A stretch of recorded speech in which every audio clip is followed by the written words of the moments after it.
guys, it's Chris, and today I'm actually going to do an episode 10 preview based off the footage we got after episode 9 last week. And so what I'm going to do here is just watch this little preview video and give you my thoughts on what the hell is going down, since this is the season finale already of season 6. Damn, this shit's flown by. Alright, so let's jump right in and take a look. The first thing right offhand is Cersei. She looks like she's putting on something to wear to her funeral, don't she? Are you prepared to stand trial and profess your guilt or innocence before the Seven?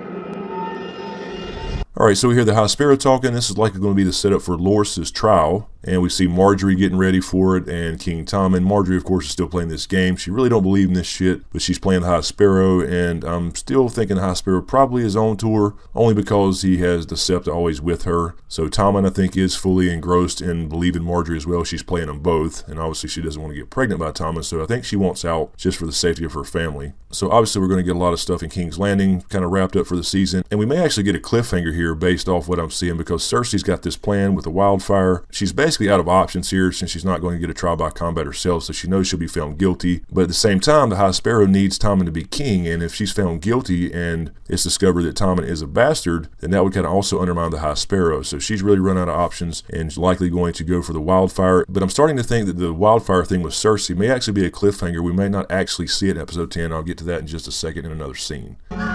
We need to trust. Okay, now real quick on this little white crow or raven or owl or whatever the fuck it is. I'm not really sure if this is a shot just to show you how much time has passed since the battle. Obviously some time has passed, because we see now that there's a lot of snow around Winterfell. In the Battle of the Bastards, it was basically no snow on the ground except for little splotches here and there. I don't know if this bird here is of significance. I'm thinking that if it is, it could possibly be related to Bran, because we know Bran is now the last Greenseer. He is a warg. Could this perhaps be Bran heading towards Winterfell to give Jon a message perhaps? Maybe this is after the Tower of Joy, and perhaps he wargs this white raven to go communicate with Jon in some way, because normally white ravens are only sent out by the Citadel for stuff of importance like the coming of winter, etc., like we saw in a previous season where Grandmaster Pycelle came in to the small council, and he brought in the white raven in a cage and said, the days are officially getting shorter and the summer is over. So another possibility being that white ravens are typically only sent from the Citadel is that perhaps this is something to do with Sam. Perhaps he's sending a letter of importance to Jon. Maybe he's found out now that Jon is back in Winterfell or something. This is just complete speculation, because we have no clue where Sam is right now, or if he's had time to even get into the Citadel and get set up as far as becoming a maester or whatever in the hell he's going to do now that he's running from his father with Heartsbane. We have so many enemies now.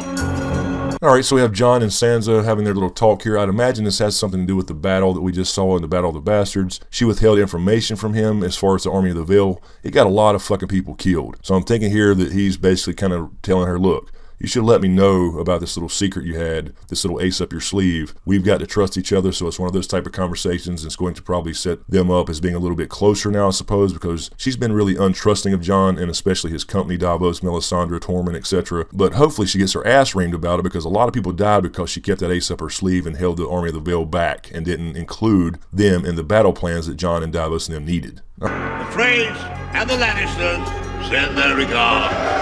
Alright, so next we had Walder Frey saying the Freys and the Lannisters send their regards. To me, this signifies that something's going to happen here. I'm not sure if we're going to get Arya. We know how the show deals with time and, different amounts of time pass in different places during the same shows. So I don't think we need to see Arya traveling from Braavos or anything. Matter of fact, I'd rather her just show up in Westeros. And maybe she has had time here in this next episode to have gotten to Westeros and made it all the way to the twins. So hopefully this has something to do with Arya coming in to kill fucking Walder Frey and get him off her list. And I'm really hoping we see that. But the only reason this scene is here is for something to happen. There's no reason just to show Walder Frey celebrating his little retaking of River Run for no reason. So something's going down here, and I'm hoping it's Arya. The other thing here is we see Jaime in this shot. So Jaime is there and not at King's Landing. This is what's making me think that the whole wildfire thing with Cersei may actually be a cliffhanger, unless they show this early on in the episode and Jaime has enough time to get back to King's Landing, because I do think that once she tries to set off the wildfire in King's Landing, whether she succeeds or not, that Jaime will try to be the one to stop and kill her and essentially be the Valonqar. So just the fact that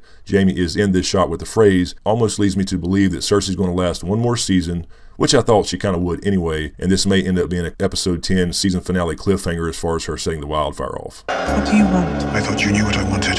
And then of course we have Sansa and Littlefinger meeting in the God's Wood at Winterfell, and she's basically saying, now what do you want since you sent your army of the Vale up here? So I'm guessing here this is going to be pretty straightforward, and it's going to be a marriage proposal. Littlefinger wants power. He wants power in the north as well. He already has the Vale basically through Robin. Now he wants to marry Sansa, and it would essentially be the Lord of Winterfell if he married her, since she is a female, even though she's a Stark. So Littlefinger needs Sansa just like Ramsay Bolton did. So all he's doing is doing it for the power. So he's going to likely propose marriage here, but I don't see that going down. And that may be based off the conversation she has with Jon. Tell him what you did to him. Tell him! All right, so next we have Davos, and he is pissed off, and this is something that should have went down a long time ago. He has just found out last episode, obviously, about Shireen. So instead of going to straight up kill Melisandre, he is going to tell Jon, since they now consider Jon their commander and, you know, the prince that was promised or whatever, because he did come back to life. It seems to be he's the leader and he's supposed to do something with Melisandre here, according to Davos, like he's supposed to, you know, pass down some kind of punishment or something. So it seems to be Davos wants her punished for burning Shireen, but the thing is that she did it off Stannis' order. So yeah, she recommended it, and he knew this was the kind of person she was based off her religion from seasons ago. Then he goes and asks for her magic to bring Jon back, and now he's mad again that she's using magic. But what that may have done, though, what he's got to realize is the sacrifice of Shireen, although it was a horrible thing, may have actually led to Jon Snow's resurrection, or at least clearing the snow for them to get back to Jon Snow to resurrect him in the first place. So, but I don't see Melisandre dying quite yet. I would think it would be better if once Dany gets across the Narrow Sea and the red priests and priestess that come with her and think she is Azor Ahai, the prince that was promised whatever, kind of goes up against Melisandre and says, wait a minute, no, I have the prince that was promised because he came back to life. Well, no, my girl's the prince that was promised because she can't be burned by a fire, she has dragons, etc. So that should be a pretty interesting scene if that ever happens. Oh, you're free. All right, quick shot of Bran. So that's just telling us we're going to see a little Bran. They're going to keep us in the dark here because we are going to see likely the Tower of Joy Part 2. And yes, I do think we will get that RLJ reveal, but I don't necessarily know if Jon finds out in the same episode. That will likely be a cliffhanger kind of for him as a character. Going back to that White Raven we saw earlier, maybe that is Bran after he sees the truth, and perhaps he's trying to get a message to Jon via a White Raven. Maybe he's actually working the White Raven, or it could just be a damn beautiful bird in the sky. Good. All right, so we see Daario and Dany hooking back up, and she looks like she's all in love again with him or whatever, but I still think there's something up with Daario, so I don't see him making it to Westeros here. Maybe this is their goodbye scene or something like that. I don't know if we'll find out in the show who the Harpy is or was, if there was one Harpy in the show. Perhaps it may be just it was a collective of people, so maybe it's not Daario, but there's still something up with him, but I don't know. We'll just see. We don't have enough information really, so.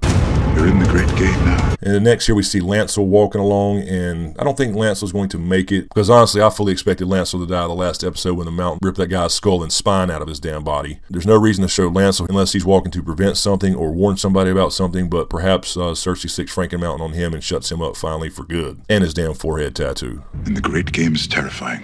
So we finally get the line from Tyrion about, you're in the great game now and the great game is terrifying. I thought this was to Dany. It made sense for it to be to Dany once she gets back. So this tells me that they are going to in fact head for Westeros because she's in the great game now. As far as the Game of Thrones, she has now made a pact with the Ironborn as far as Yara and Theon. So I believe they're going to head off, and I do believe one of the scenes in episode 10 will be in fact them going to Westeros in their newly acquired ships they just got from the Yunkai Masters to set up season 7. Anyway, that's all we really have, just pure speculation, not a lot of information, but just based off some past events. So there's going to be a lot to be crammed in this episode, so they're going to keep it short and vague and kind of keep us in the dark. So we should get some big reveals, some good Bran stuff, RLJ perhaps, and likely a cliffhanger or two about a couple things, and we won't find out about that until next April, of course. So anyway, guys, that's all I had. Let me know what you think in the comments below. Let me know what you think of these little scenes here and what do you get out of them, anything I've missed. Anyway, guys, thanks for all the support. Really appreciate it. Be sure to subscribe to get everything. Thanks for watching, and we'll see you